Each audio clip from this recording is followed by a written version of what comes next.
Well, happy New Year's Eve, everyone. I am here in the kitchen with Chef Eugenio, and we've just gotten started. It's rather early in the evening, 6 p.m. And what I am starting with is our first tradition that we do on New Year's Eve. It's the lighting of the bayberry candle. So I placed it here on our drink cart, and I have basically bought I do the real bayberries. You can do the scented bayberry, whatever you like. So the trick is you light your bayberry candle on New Year's Eve before New Year's, and you let it burn into the new year all the way down to the end without blowing it out. Don't let anybody blow it out. It goes out by itself, and it's supposed to bring good luck for the new year. So I'll let Eugenio do the honors of lighting it. Go right ahead. I'm holding the camera for you. There you go. Whee. Happy New Year's. Happy New Year. A bayberry candle burned to the socket brings health to the body and wealth to the pocket. And that is the legend of the bayberry candle. Ooh. As long as it fits in my candle holder, it'll be fine. Awesome. So we have Eugenio in the kitchen this evening making kapusta, and I'll be back with a cooking video. I think you're all going to love it. Another New Year's Eve tradition. See you soon. Well, I've just come back into the kitchen to check on the New Year's Eve candle, and it is burning just fine. Look at that.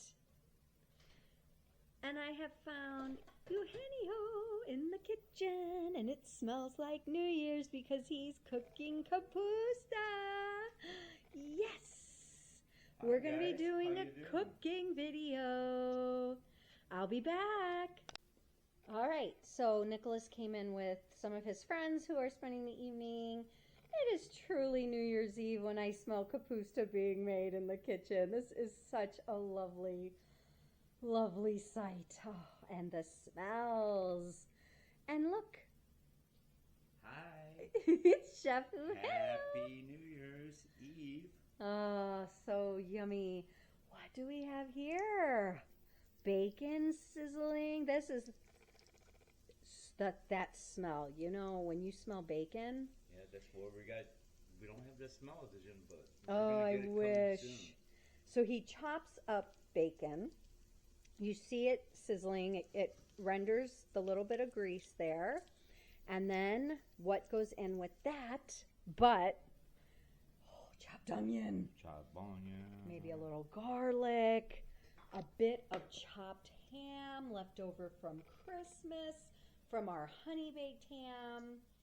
Oh my goodness. I'm going to tell you, we're going to watch him make the kapusta step by step. Kapusta is... Going to order here. I'm putting the bacon, I put some onion, putting the ham. All right. And you know, Gene grew up on kapusta. Like I've told you before, he's Polish. Both parents were 100% Polish. Both of his parents, their parents, both sides, came from Poland. Immigrated to the United States, both parents through Ellis Island from Poland. And we don't know a lot about exactly where they came from, but we do think it was from mountainous regions. So I was looking up the history of kapusta and what it involves. And it is a Slavic word for cabbage. So hence we have sauerkraut involved. I absolutely love sauerkraut. I could eat it out of the jar. And the cabbage word, it's a general term that gives this dish its base, and it's made up of many, many different dishes in Central and Eastern Europe. And there are many common variations, and this is a staple in Polish and Ukrainian households. So we are very proud to be part of that. When it comes to kapusta in general, there is no correct recipe. Every family has its own version, ranging from soups to thick stews. So I would consider yours a thick stew. No, it's not. Oh. It's not a stew at all. It's not a stew at all. No. I don't know why I said that. What would you consider yours? I would say A side dish, a dish. Yeah, dish, but it's not a stew. A stew is more like, with meat and gravy and potatoes, stuff like Right. that. But this one is just a basic healthy dish to get you through the day of New Year's, and it's just comfort food. But you all also always had it Christmas and Easter. Yes. Yes. Served with, on the side, pierogies. Yes. And Nicholas requested pierogies, and Jean a lot of times will make homemade pierogies. And this time he did not. He did not make the pierogies. We didn't have time. But sometimes in a pinch, we will buy them pre-made and cook them. And I forgot to. So oops on me. But I did have some latkes frozen, and I did make those in the air fryer last night. And Nick loved those. He devoured them. And I brought one up to Gene. He was resting after work in the man cave, and there was only one left. And he's like, one latke? Oh, what is this? And I'm like, sorry, but your son, teenage boys, it is hollow leg night every night. They are so hungry. So that's how it went. But back to the pierogies. We will have pierogi night when Gene does a cooking video and shows you how he makes his pierogies, because there's nothing like homemade pierogies. And when he makes them, he can make like 150 of them and freeze them. And then we have them in our freezer. Hey, Miss Marcia, Marmy, I'm going to put in now some sauerkraut, okay? Yes. All right. It's time to add the sauerkraut. All right. Let me follow you over here. So we have the bacon, a little bit of ham, onion, and we're going in with a big jar of Silver Floss brand sauerkraut, which is one of my favorite brands of it. I also like Frank's. Frank's sauerkraut is a good one. Here comes. I can eat sauerkraut right out of the jar, and it's good for you. So the history of sauerkraut goes back to Genghis Khan, of all people. It dates back to China days when Genghis Khan would lead his men into battle, and it was a very healthy, hearty staple food that could sustain the men and even be carried like in a knapsack or whatever it was they were carrying on their horseback during war or whatever. And, it lasted for days without getting rancid. So that's where it came from, and it traveled into Eastern Europe and made its way to Germany, and from there made its way to Poland and Ukraine. So going back to popular Polish kapusta, it's based with braised or fried cabbage and typically mixed with bacon, onion, and spices, which is what Jean is up to right now as we speak. From there, it will get combined with meats. And you can put pork chops, kielbasa sausage, that's what we do. And you can see it right here. We get this and it gets sliced and it gets braised up in there. He might add some caraway seeds, bay leaf. I don't really think you ever add salt and pepper because it's salty enough. We're gonna. Some variations add mushrooms and even a chopped up apple or pear, it says. But Gene follows mainly his grandmother's recipe that he grew up eating on all the holidays. So he doesn't. It's often served also with potatoes. So Gene does put potatoes in his, fried potatoes. And it's so good and hearty. And the final thing that goes in it are these yum yum butter beans. Oh, it just adds a little extra something into the kapusta. But the main flavor you're going to be tasting, in my opinion, is sauerkraut and sausage. I love sausage and kraut on New Year's. That's the bottom line. That's what I'm after. Now, of course, I don't have to have sugar in mine. Gene will put a pinch of sugar down in his kraut as it is braising in there with the sausage and everything because it is very tart. Takes the acidity out Yes, of the cabbage. yes. As we know, sauerkraut can be sour, just like the name suggests. I like sour. But he does make it a perfect combination of slightly sweet and savory. And this is such a delightful dish. I'll go over to the stove and see what phase of the cooking process we are on. It's starting to smell like Oktoberfest in here. It really, really is. And the kapusta is braising. I'm going to do an overhead shot. Gene's ready for the next phase of the kapusta. Is going to include butter beans, kielbasa. We have just your basic Hillshire Farm Polish kielbasa. When we lived up in Northwest Indiana and Gene in Chicago, there were Polish markets and delis and just good butcher shops up in, well, my dad always stopped. We always had sausage and kraut on New Year's Day. New Year's Eve, my mother would make a big dinner. The whole family would come over, and we weren't even Polish. There you go. I'll watch Gene cut this.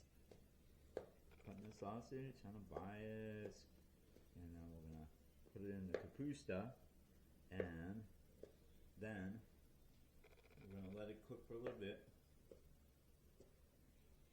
It's reducing the liquid of the sauerkraut.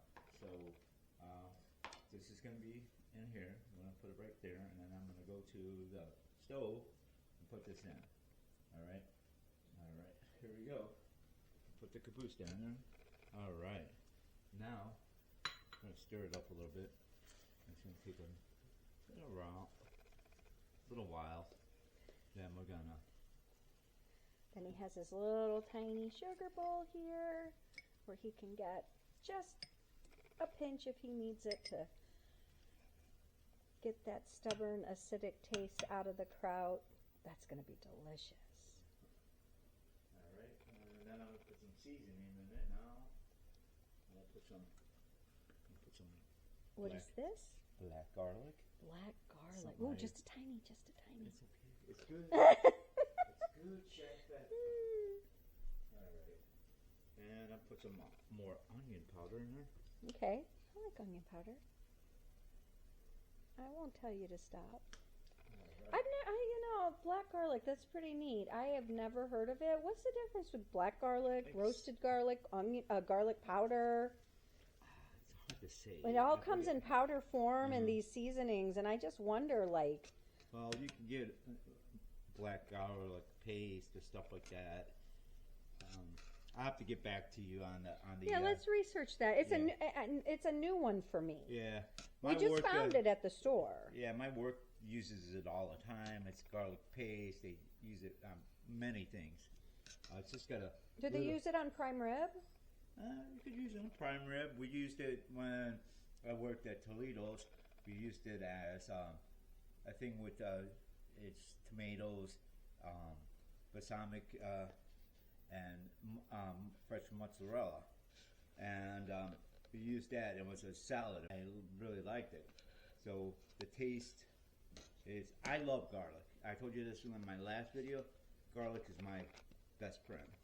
So I know I told you, my wife, Marmy, she don't like me to eat too much garlic, and I told you this once before, that I eat it like popcorn.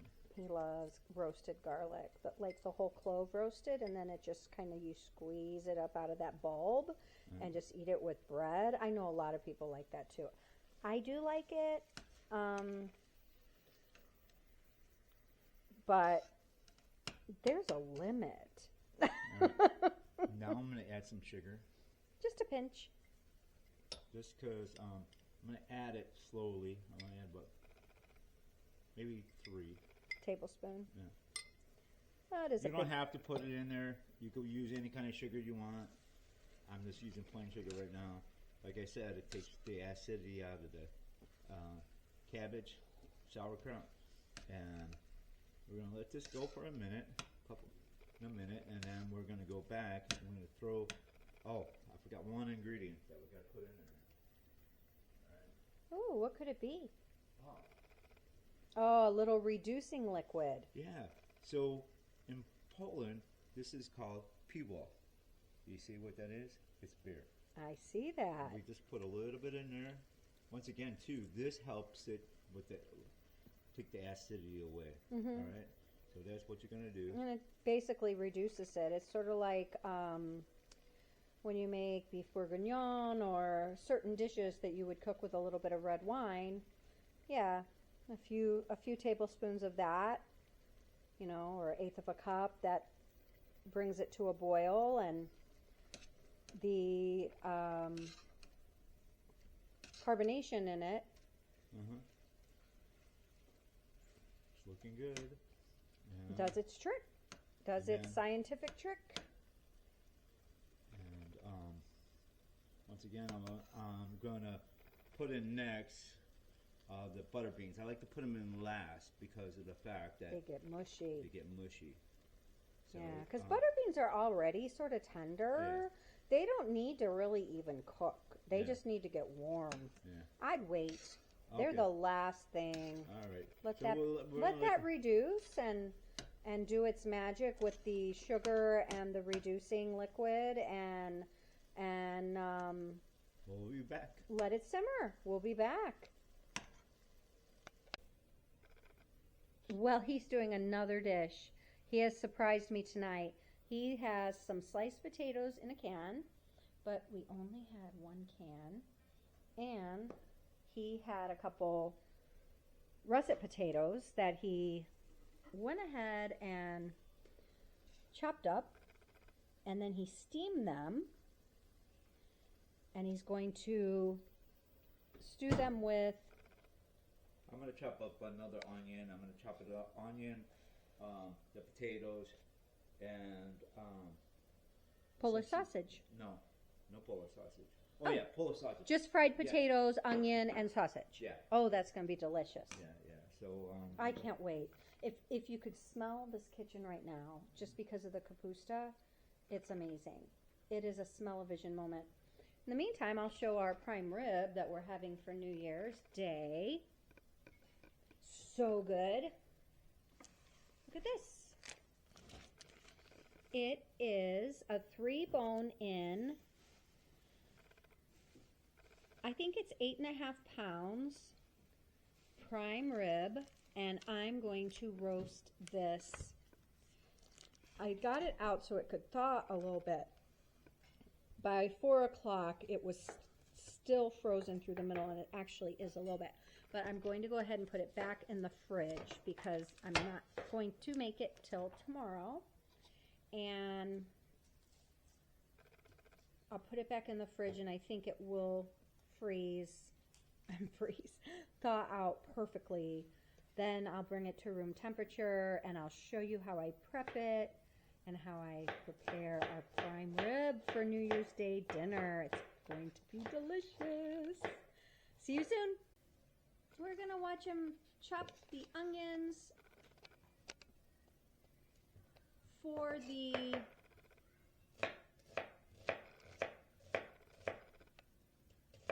Potatoes and Polish sausage. potatoes and Polish sausage. I got distracted and stopped talking. You know why? Because it is so mesmerizing to watch somebody else do this.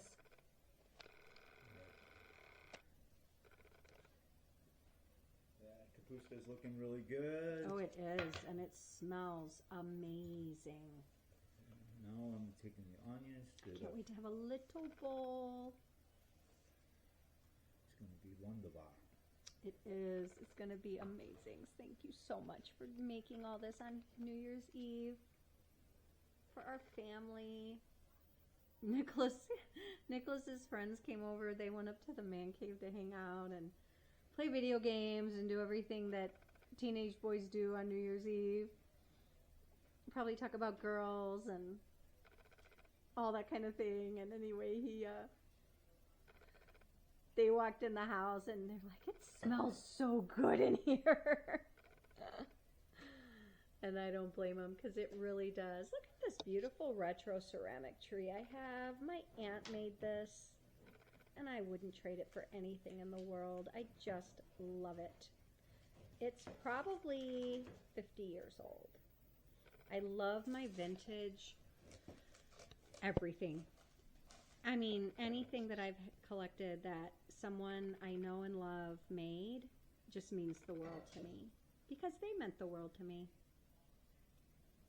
Especially the older I get. Okay, gonna have the potatoes go in. Got the onions going. Yep. That's gonna be good. It's gonna be, once again, the best I ever did. Oh, I think so.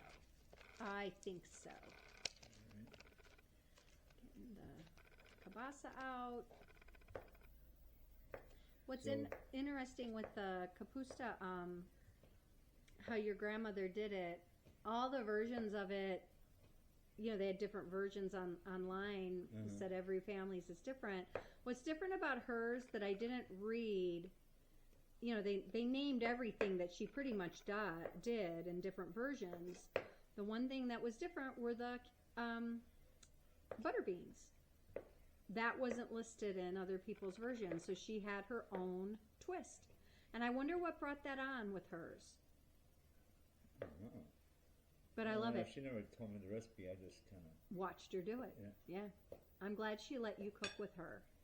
I lived like a house away from my grandma, so she always called me over to cook. So that's where I learned how to cook from my grandmother and my aunt. Well, isn't that the best way? All right, and I'm gonna put the kielbasa in there, and I'm gonna go back to the stove, and we're gonna see the onion saute, and then we're gonna Now, are we sauteing on in olive oil? a little bit of olive oil. I'm gonna put some butter. A little bit of Kerrygold butter? All right, it's the best kind. I actually did a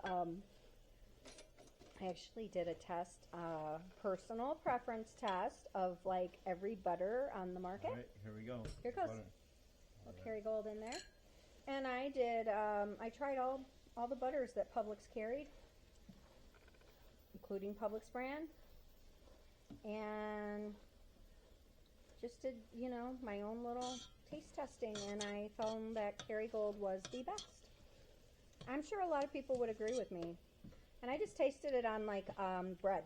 Like I'd get one butter one week, and I'm like, okay, we're gonna try Publix butter this week.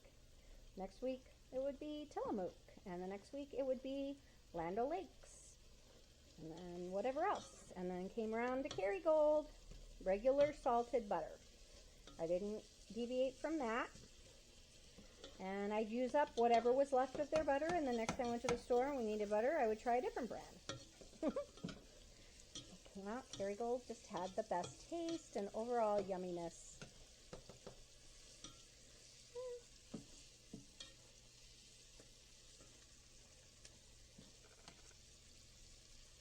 Right, the onions are sauteing. Alright. And I'm gonna put the sausage in there. Sausage is going in, the Polish sausage, Polish kielbasa. I don't like to do, a lot of people like to put the potatoes in the kapusta. I like to do this as like the entree or main dish, and then the kapusta as a vegetable side Right. dish. Right. So that's why I do it that way. Well, we have done this. You have done this. I didn't say we. You've done the kapusta in years gone by on New Year's, where you do put the potatoes in it, because we were going to the resorts.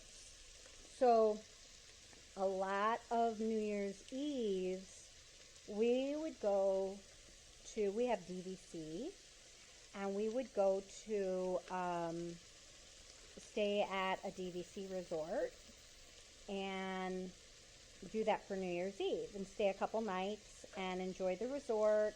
Sometimes we'd go to the parks, and they usually would have a New Year's Eve party just for the guests. And you know, Nicholas would go enjoy that with the kids at the I call it Kids Club. It's like the family community center or whatever it is, and he would go enjoy that, and we'd have our thing. We'd go out to dinner. It was just a fabulous evening, and then we haven't done it in a couple 3 years for different reasons. No particular reason. We do still go to DVC, but we just All right. haven't done New Year's. Go ahead. I'm going to throw Here in come the butter beans. There they go. They're all gone. Yep. There they go. I will stir them. You want me to stir them? Yeah, chef that. Chef that. All right. Oh, one more can. Here they come. Once again, this is kind of a lucky eating beans on. Yes, New it Year's is lucky. So we would, Jean would actually make a batch of kapusta, and we would take a bowl of it with us and heat it up in the microwave, because all the DVC rooms have a kitchen, and you know, you can take your own food if you want. They have full kitchens, and that's what we would do, so we could still have our lucky sausage and kraut on New Year's. It is lucky to eat cabbage on New Year's. Now I'm going to add the potatoes. Yep, I'm going to fry the potatoes with the sausage. That is going to smell amazing, because fried potatoes, oh, with onion, delicious.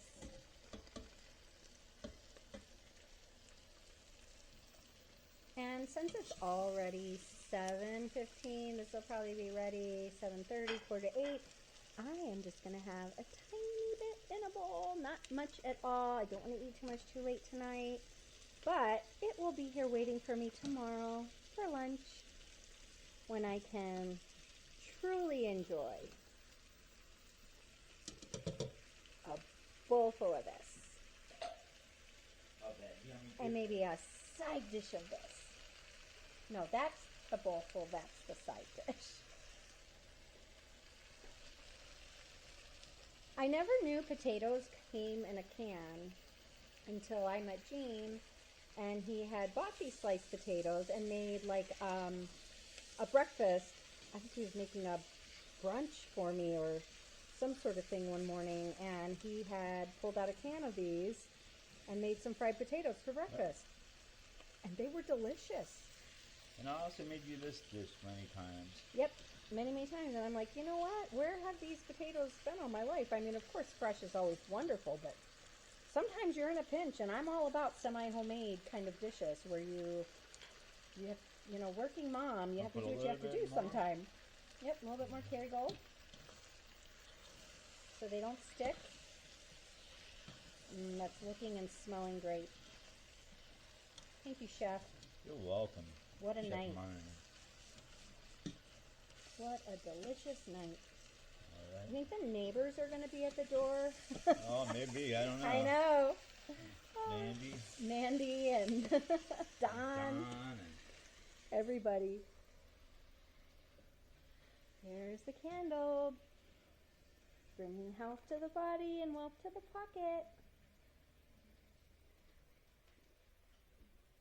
Let's see if Danielle's ready to come in off the porch. She was wild tonight for some reason. Danielle, there you are. What a good girl. Oh, right to the food bowl. She knows. Right to the food bowl. Immediately goes for a snack. Well, I don't blame her. Yeah, oh, thank you. I like to have the rubs. Yeah, rub on my leg. There you go. It is chilly out. This has been a very cold New Year's, hasn't it, Danielle? It got cold the day before on the 30th, and today, and it's supposed to be cold tomorrow, so yeah, we're gonna have to snuggle, stay warm. Yeah, that's right, Danielle. Okay, you go see what's happening. Go find the kids. See what they're up to. Yeah. I have my luggage out with all my camera equipment, and I should run around the block. You know that New Year's Eve tradition? What? On New Year's Eve at midnight, you take your luggage out and you run around the block, Oh. and it means you'll travel in the new year. Oh wow, I didn't know that one. That's Oh, yes. Some people eat 12 grapes at midnight. So many little. Some people wear red underwear on New Year's Eve. It means you'll find love in the new year. If you wear gold underwear, it means you'll have money in the new year. Hey, I'm just happy with my bayberry candle and my Kapusta. Oh, the one thing we do always do is the first footer. You know that one, Jean. Yep. Nicholas actually did it for me in years gone by lately, because sometimes Jean heads out for work on New Year's Day. Eugenio goes off and leaves us early on New Year's Day, so I have to have Nicholas be my first footer, which means it's the first person through your door on New Year's Day, through your front door. You want him to be a tall, dark, handsome man. It brings you good luck in the new year, and even better if he's bringing gifts. So typically, this is a Scottish legend or tradition, I guess you'd say.